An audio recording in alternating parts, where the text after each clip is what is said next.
ils ont lancé une boycott, 0 Camerounais à la CAN. J'étais assis, je suis étonné. Il dit bon, comme moi 2 jours là même, j'étais en parlant un peu avec les gars. Voilà, j'étais en parlant un peu avec les gars de ceux qui organisent la CAN parce qu'ils ne m'ont pas appelé. Et comme c'est moi qui ai envoyé toute cette pétition, parce que c'est moi qui ai fait la première vidéo pour dire, elle ne m'a pas appelé, suite à ça, beaucoup d'influenceurs sont sortis par derrière. Parce que ce qu'ils ont oublié, c'est que moi j'avais parlé de ça depuis plus d'1 an. J'avais déjà annoncé pour dire, ah, la CAN qui arrive en Côte d'Ivoire là, appelez tous les influenceurs, ceux qui ont supporté Drogba, ceux qui ont supporté Papa Idi Diallo, appelez tout le monde. Les gens ne m'ont pas écouté. Mais quand c'était à l'approche, et que j'ai crié pour dire, ah, ils ont sélectionné les gens, on nous a pas appelé, tout le monde avait parlé pour dire, ah, pour tu as raison, pour tu as raison. Bon, la jeune dame dit qu'ils ont lancé boycott contre la CAN. J'aimerais d'abord lui dire, la CAN qui est organisée en Côte d'Ivoire là, aucun individu ne peut se lever pour venir débrancher le micro, ni débrancher la caméra, parce qu'elle n'a pas payé ses 15 000 francs comme ils ont fait au Cameroun. Chez nous, il n'y a pas ça là-bas. Ce n'est pas un clash entre Camerounais et Côte d'Ivoire, hein, mais c'est une réalité. J'aimerais d'abord dire ici et m'adresser aux Camerounais. La CAN qui s'est passée au Cameroun, où un individu s'est levé, il est venu débrancher le micro, débrancher la caméra, pendant que les Lions indomptables étaient en train de faire une interview. Une interview avant le match. Chez nous, en Côte d'Ivoire, là, ça ne peut pas arriver. Parce que le président Alassane Ouattara a mis les moyens qu'il faut afin que nous organisons la meilleure CAN jamais organisée. C'est ce que vous devez savoir. Donc, quand vous arrivez en Côte d'Ivoire, à partir du 1er janvier, déjà à l'aéroport, déjà là, vous serez contrôlé. Parce que personne ne va venir rester en Côte d'Ivoire. Vous laissez vos passeports à l'aéroport Félix Boigny. Et nous allons mettre une puce sur chaque pied des Camerounais, afin que chacun d'entre vous, à la finition de la CAN, puisse rentrer au pays. Parce que ne venez pas caler en Côte d'Ivoire. Parce que quand vous voyez là, on sait que vous venez caler en Côte d'Ivoire. Parce que quand vous allez voir le plateau, vous allez voir le boulevard, vous allez voir Cocody, vous allez voir comment est-ce que le ministre Bakongo a arrangé Koumassi. Je suis sûr et certain que vous n'allez pas vouloir rentrer au Cameroun. Donc, raison pour laquelle l'État camerounais déjà essaye d'interdire ses ressortissants de venir en Côte d'Ivoire par peur que vous calez en Côte d'Ivoire. Nous sommes au courant de ça déjà. Moi, je suis au courant. Donc, votre boycott que vous avez lancé là, c'est pour pas que le Cameroun soit vide. Raison pour laquelle vous avez lancé une boycott. Sinon, la Côte d'Ivoire, c'est pas comme le Cameroun. Hein? Non, non. Chez nous, en Côte d'Ivoire, là, personne ne va venir débrancher le micro, ni débrancher à Adam. C'est que prison les cherche. Même si elle te doit, tu n'as pas qu'à de débrancher le micro. Prison va te dégoûter dans ce pays d'ado là, en bâtard. Prison va te dégoûter, c'est de ça qu'il s'agit. Prison va te dégoûter.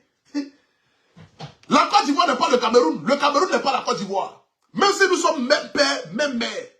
Mais chez nous en Côte d'Ivoire, aucun Ivoirien ne peut venir débrancher le micro sous prétexte qu'on ne lui a pas versé ses 15 000 francs CFA. Ça c'est incroyable. 15 000 francs CFA, on débranche le micro. Et nous, on vous invite à une carte historique dans un pays développé. Un pays très développé. Un pays avec une croissance qui égale celle de la France et puis des États-Unis. Vous allez venir vous asseoir là, qu'on a 0 Camerounais à la CAN. Vous allez fumer Banger. La fille même qui a parlé, mais quand tu la vois, tu sais quand même c'est une transgenre même. C'est le goût un peu garçon là. Elle n'est pas trop ça dans sa tête. Vous pensez que la Côte d'Ivoire c'est quoi? La Côte d'Ivoire c'est l'Eldorado africain. Depuis plus de 10 ans, le président Alassane Ouattara s'est battu pour faire de la Côte d'Ivoire l'Eldorado africain. Ce n'est pas un débat. Ce n'est pas un débat. Ce n'est pas une histoire de gens. Non, non, non. C'est pas ça. Donc à tous les Camerounais, je demande ici au gouvernement de Côte d'Ivoire, faites attention parce que l'immigration clandestine risque de s'installer en Côte d'Ivoire au soir de la CAN. Au soir de la CAN, l'immigration clandestine, modia, c'est que si l'immigration comme façon, on vient par bateau en France là, les Camerounais risquent de nous faire ça en Côte d'Ivoire. Donc, tous ceux qui ont un passeport camerounais, à l'arrivée à l'aéroport directement, on va leur mettre une puce dans les pieds, ou bien dans les cuits. Choisissez là où vous allez mettre la puce, entre le cuit et le pied. Mais vous devez mettre une puce dans chaque Camerounais, afin que tout son déplacement en Côte d'Ivoire soit vérifié par la police, afin que nous puissions retracer tous tous les Camerounais. Et au soir du 14 février, nous puissions les mettre dans l'avion afin que chacun puisse rentrer chez eux. Faut pas venir caler chez nous. Non, non. Faut pas, ils vont venir caler chez nous. Ils sont capables de vider le Cameroun, appeler leurs cousins, leurs frères. Oui. Oh, comment, c'est quoi les ça là même? Je suis venu en Côte d'Ivoire. Franchement, je me rends compte que Yaoundé, Douala, franchement, c'est comme la ville de Korogo, quoi. Voilà, je suis étonné de voir les gratte-ciel, de voir les ponts, les routes. Franchement, la Côte d'Ivoire, c'est magnifique. Il faut dire à ton cousin, à ta cousine, vous devez passer par le Niger, vous sortez par le Ghana et vous venez en Côte d'Ivoire. Parce que apparemment, le président a interdit les vols, parce que les vols Cameroun, Côte d'Ivoire, c'est trop. Nous devons quitter le Cameroun parce que vraiment, je me rends compte que j'ai vécu au Cameroun, mais je n'ai pas vécu ma vie. Parce que ma vie, c'est en Côte d'Ivoire. Et il faut dire à tous les cousins, à toutes les cousines, il faut dire aux parents, il faut dire aux grands-parents, nous devons venir en Côte d'Ivoire. On vous connaît. Parce que quand vous allez venir en Côte d'Ivoire, c'est pour fuir. Pétition qui a été lancée par une illettrée à outrance. Pensant que zéro Camerounais en Côte d'Ivoire va chercher quelque chose dans la Côte d'Ivoire. Non, nous on n'a pas le temps de ça. Hein. Nous les Ivoiriens, nous on n'a pas le temps de ça. On vous dit, on vous réserve la meilleure canne jamais organisée dans le monde entier. Depuis qu'on organise Coupe d'Afrique, là, la meilleure canne jamais organisée, là, c'est en Côte d'Ivoire on va faire ça. C'est en Côte d'Ivoire on va faire ça. Dites à vos cousins qui y sont en ce moment-là, de vous envoyer les photos des gratte-ciels. Bon, les gratte-ciels, vous ne connaissez pas. C'est qu'avec gratte-ciel. Gratte-ciel, au fait, ce sont des immeubles qui vont jusqu'à 60, 70 mètres, 80 mètres. La preuve en est, la Côte d'Ivoire est en train de construire le plus grand immeuble jamais vu en Afrique de l'Ouest. C'est-à-dire qu'au plateau, qui va jusqu'à 102 étages. C'est du jamais vu. Donc, vous ne connaissez pas ça. Donc, c'est pour vous dire, dès à partir du 1er décembre, nous allons acheter des puces, soit avec des... Bon, il voulait dire des Russes, mais actuellement, la Côte vers la Russie, c'est pas sur les bons angles. Voilà. C'est pas sur les bons angles. Donc, on va acheter peut-être des puces avec des Chinois. Au moins, peut-être 100 000 puces pour garder. Quand tu es Camerounais net, dès que tu arrives à l'aéroport net, on te met la puce. Où tu veux qu'on le mette, on le met là-bas. Par ton pied ou par ton derrière. De toute façon, on te met une puce qui va te localiser dans tout le territoire ivoirien. Parce que si on a fait exprès pour t'envoyer un peu vers Cocody, tu risques de prendre ta natte déposée là et puis te jouer les mendiants pour demander de l'argent. Si on envoyait aussi, c'est-à-dire que si on envoyait vers le plateau, là c'est grave. Tu risques de te croire aux États-Unis, à New York. Parce que le plateau c'est comme New York. Voilà, nous avons des immeubles et des gratte-ciels. Et après ces gratte-ciels-là, qui nous donnent automatiquement sur une lagune. Et devant la lagune, nous avons l'hôtel Ivoire. À côté de l'hôtel Ivoire, nous avons la maison du président de la République de Côte d'Ivoire. Son Excellence, Monsieur le Président Alassane Ouattara. Et la maison du président est tellement spectaculaire, tellement bien gardée, tellement bien garnie, que ça te permet de pouvoir t'imaginer comme si tu étais à la Maison Blanche aux États-Unis. C'est de ça qu'il s'agit. Donc à tous, et je dis bien à tous les Camerounais, lorsque vous arrivez en Côte d'Ivoire, nous allons vous mettre des puces. Et ça, c'est pour vous dire en même temps. Parce que la Côte d'Ivoire, ce n'est pas le Cameroun, ce n'est pas la Côte d'Ivoire. Non, non. Venez voir ce qu'on appelle un pays. Mali Bella y a été, quand elle est arrivée en Côte d'Ivoire, déjà, dès la réponse déjà, elle a dit à Poutou, nous sommes où? Il a dit, tu demandes. Nous sommes à Dubaï. Elle dit, ah, mais tu n'as pas dit que le clip là, ça se passe en Côte d'Ivoire. Il a dit, ah, j'ai voulu faire le clip en Côte d'Ivoire, mais bon, j'ai voulu mettre un peu, c'est-à-dire que la beauté, et je t'ai envoyé à Dubaï. Elle dit, ah, mais le billet que tu m'as envoyé là, le billet là, j'ai vu dessus, direction Côte d'Ivoire. Il dit, oui, je voulais t'envoyer en Côte d'Ivoire, mais je t'ai envoyé à Dubaï.